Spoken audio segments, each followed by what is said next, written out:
दिल्ली शराब घोटाला केस में सीबीआई की जांच को बड़ा झटका लगा है। दिल्ली की राउज एवेन्यू कोर्ट ने अरविंद केजरीवाल, मनीष सिसोदिया समेत सभी 23 आरोपियों को आरोप मुक्त कर दिया है। कोर्ट ने कहा है कि चार्जशीट में लगाए गए आरोप साबित करने लायक ठोस सबूत नहीं है। कोर्ट ने सीबीआई को भी जमकर फटकार लगाई। स्पेशल जज जितेंद्र सिंह ने कहा कि सीबीआई के आरोप पत्र में ऐसी कई कमियां हैं जिनका सबूत से समर्थन नहीं मिलता। वहीं कोर्ट से बाहर निकलने के बाद मीडिया से बातचीत करते हुए अरविंद केजरीवाल थोड़े भावुक भी नजर आए। उन्होंने कोर्ट का आभार जताया और फैसले को सत्य की जीत बताया। कोर्ट ने कहा है कि केजरीवाल कट्टर ईमानदार है, मनीष सिसोदिया कट्टर ईमानदार है, आम आदमी पार्टी कट्टर ईमानदार है।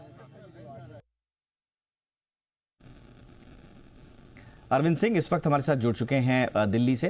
अरविंद, केजरीवाल जी तो दावा कर रहे हैं कि कट्टर ईमानदार उनको ठहराया गया है, आरोप मुक्त स्वाभाविक रूप से कर दिया गया है, लेकिन बीजेपी कह रही है अभी कानूनी प्रक्रियाएं बाकी हैं, खुश होने की जरूरत नहीं है। तो कौन सी अभी प्रक्रिया बाकी है? देखिए, इस मामले में सीबीआई के पास ये कानूनी राहत का विकल्प है कि वो इस आदेश के खिलाफ हाईकोर्ट जा सकते हैं और हाईकोर्ट से भी अगर राहत नहीं मिलती तो फिर सुप्रीम कोर्ट का रुख सीबीआई कर सकती है। ये सीबीआई के पास कानूनी राहत का विकल्प है। लेकिन हकीकत ये है कि ये एक ऐसा मामला है जिसमें सीबीआई ने तब केस दर्ज किया था जब अरविंद केजरीवाल मुख्यमंत्री थे, मनीष सिसोदिया उप मुख्यमंत्री थे। पहली चार्जशीट 2022 में दायर की गई, उसके बाद 4 सप्लीमेंट्री चार्जशीट दाखिल की गई और आज जब कोर्ट को यह तय करना था कि क्या सीबीआई की तरफ से जो केस रखा गया है चार्जशीट के जरिए, क्या वो इस लायक है कि आरोपियों के खिलाफ मुकदमा चल सकता है, नहीं तो कोर्ट ने आरोप मुक्त किया है। कोर्ट ने यह कहा है कि सीबीआई की तरफ से जो कहानी बनाई गई आपराधिक साजिश की, वो सबूतों की रोशनी में ठहरती नहीं है। ऐसा कोई पुख्ता सबूत नहीं है जिसके जरिए यह साबित हो कि अरविंद केजरीवाल ने रिश्वत ली या फिर उन्होंने रिश्वत किसी से दिलाई। ऐसा कोई पुख्ता सबूत नहीं है जिसके बिना पर यह बात कही जा सके कि आबकारी नीति मामले में कोई आपराधिक साजिश थी या कोई आपराधिक मंशा थी। कोर्ट ने यह भी कहा कि इस मामले में जो पहले आरोपी थे उनको फिर सरकारी गवाह बनाया गया और उसके बाद उनसे ऐसे मनमाफिक बयान दिलाना जिसके जरिए कहानियां में जो खामी है जांच की कहानी में उसको ढका जा सके और दूसरे लोगों को आरोपी बनाया जा सके, ये सही परंपरा नहीं है और अगर इसकी इजाजत दी गई तो ये गलत परंपरा आगे बन जाएगी।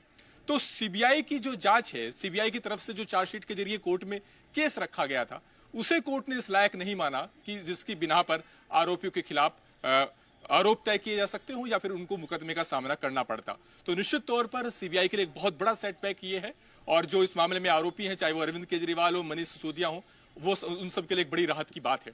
इस मामले में एक महत्वपूर्ण बात यह कि जब 598 पेज का ये जजमेंट है और जज जितेंद्र सिंह ने जब अपने ऑर्डर को खत्म किया है तो उन्होंने मार्टिन लूथर किंग को याद किया है। उन्होंने अपने आदेश में कहा है कि जब मैं इस आदेश को लिख रहा हूं तो बार बार मुझे मार्टिन लूथर किंग के वो शब्द याद आ रहे हैं कि नाइंसाफी कहीं भी हो, वो हर जगह इंसाफ के लिए खतरा है। और उन्होंने कहा कि कानून का एक प्राचीन सिद्धांत है कि इंसाफ होना चाहिए, भले ही आसमान धरती पर क्यों ना गिर पड़े।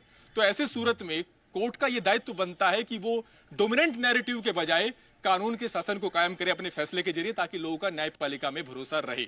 ये जजमेंट में कोर्ट जज ने अपने जो आदेश दिया गया है उसके आखिर में ये सब बातें लिखी हैं।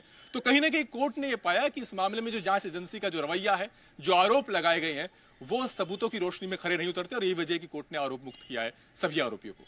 बहुत बहुत शुक्रिया, बहुत अच्छे से डिटेल्स दी आपने Arvind. Thank you so much आपकी डिटेल्स के लिए।